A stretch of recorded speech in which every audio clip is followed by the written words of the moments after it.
ఇక్కడ సరిగ్గా చూస్తే ఇది నిచ్చెన కాదు, పాము తోక. దయ అనే సుగుణం ఉంది కనుక సురలోకానికి చేరుస్తుంది.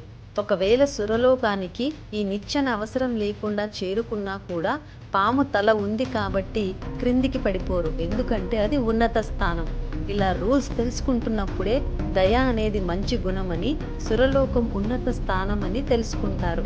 అలాగే 54వ ఘడిలో ఉన్న భక్తిని చేరుకుంటే అది నేరుగా వైకుంఠానికి చేరుస్తుంది. దీని వలన కేవలం భక్తి ఒక్కటి ఉంటే చాలు భగవంతుడు ఎలా దగ్గరికి చేర్చుకుంటాడో అన్నది స్పష్టంగా అవగతమవుతుంది.